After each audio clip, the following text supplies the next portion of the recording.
Que a paz de Cristo esteja com todos.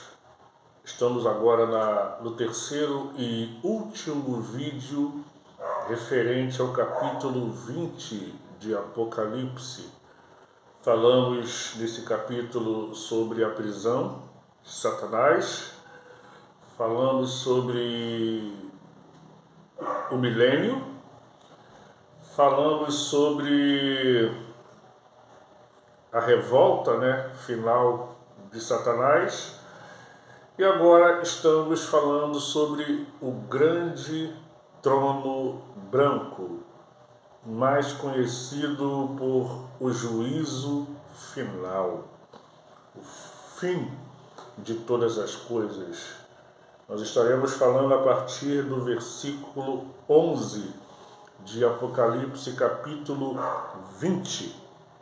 E o grande trono branco, e interessante que aqui diz que a terra e o céu fugiram da presença daquele que estava assentado sobre o trono. É importante lembrar, antes de comentarmos sobre esse versículo, se você assistiu o nosso vídeo anterior, nós vamos deixar aqui na descrição, nós vimos ali que depois do milênio houve ali a soltura de Satanás, aonde ele fez ali a sua revolta final, reuniu aí aquela grande multidão para invadir a cidade santa, Jerusalém, que será a capital mundial, no período do milênio. Vemos aí que a sua revolta foi completamente sufocada por Deus. O mesmo foi lançado no lago de fogo, e agora chegou o momento do juízo final. E como nós falamos aqui, esse texto, o versículo 11, que diz que a terra e o céu fugiram da presença daquele que está assentado sobre o trono. Algumas pessoas têm uma certa dificuldade de interpretar esse versículo. É como a gente sempre fala, a Bíblia ela não é um livro escrito aleatoriamente, ela está interligada. Ou seja, esse texto, na verdade, é uma descrição poética, do que já foi escrito lá em 2 Pedro, capítulo 3, do 10 até o 13. Ali está falando exatamente o que vai acontecer aqui, tá? O final, a terra, tudo que existe realmente vai ser eliminado, porque pois a terra ela foi de novo contaminada, pelo pecado. E agora está na hora do novo céu e nova terra surgirem. Então, com isso, essa terra, esse céu, terá que ser realmente, irá passar. Lembra como Jesus diz? Passará o céu e passará a terra, mas as minhas palavras não hão de passar. É exatamente o que está escrito aqui. No versículo 12, sobre mortos, é bom lembrar que esses mortos, lá no versículo 5 do mesmo capítulo, você vai ver que lá é dito que os outros mortos não reviveram até que se acabasse os 1000 anos. Agora esses outros mortos, eles agora chegou a hora deles reviverem. E olha o que diz aqui no versículo 12, eles são identificados como mortos grandes e pequenos. Ele não está falando sobre estatura, alto, baixo, não. Mortos grandes e pequenos se referem à sua posição, ou seja, pessoas muito ricas, pessoas líderes mundiais, homens de posição, e pessoas pobres, pessoas simples, pessoas humildes. Todos serão julgados, todos.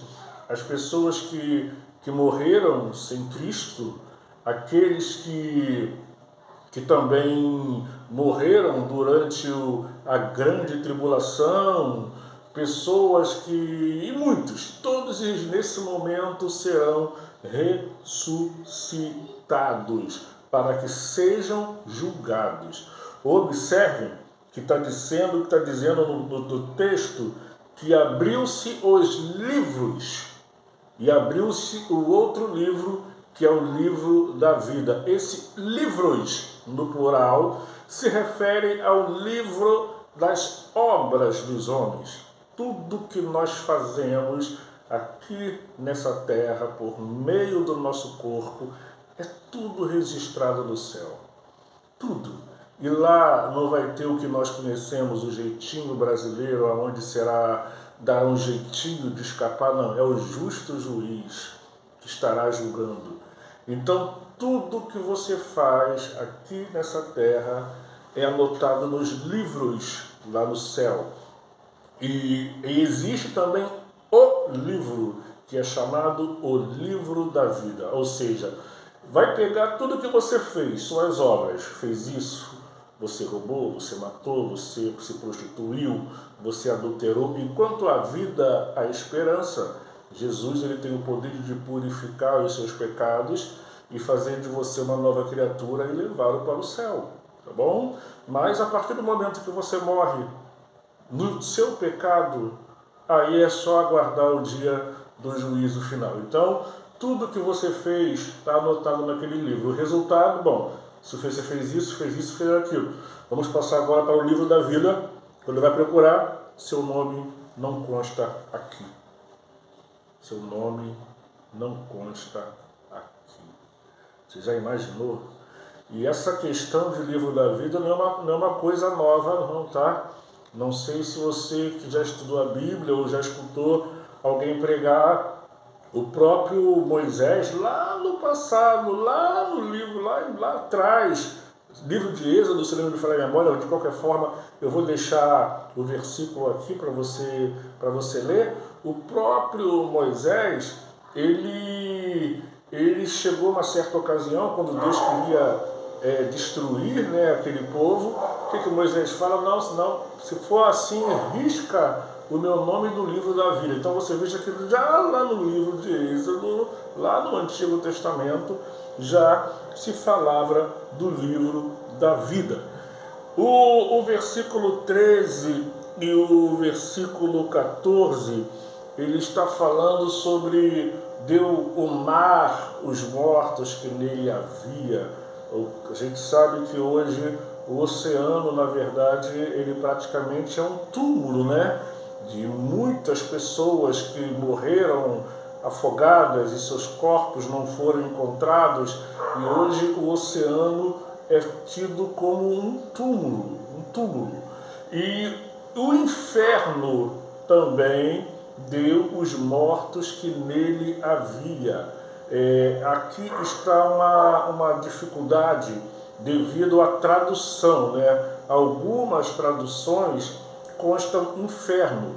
Então as pessoas acham que o inferno é o lugar onde o diabo e seus anjos serão lançados. Não, na sua tradução, se tiver escrito inferno, muda isso para Hades, tá? Em vez de inferno, leia como Hades. O que é o Hades? O Hades é para onde vão as almas daqueles que morreram sem Cristo.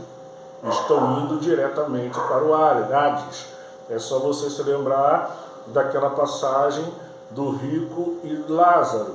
Ali você vê que um foi levado para o Hades e o outro foi levado para o seio de Abraão. Se você não conhece essa passagem, vou também deixar aqui para que você medite nessa passagem. E todas essas pessoas foram julgadas. E todos aqueles que não foram achados o seu nome no livro da vida, esses foram lançados no lago de fogo.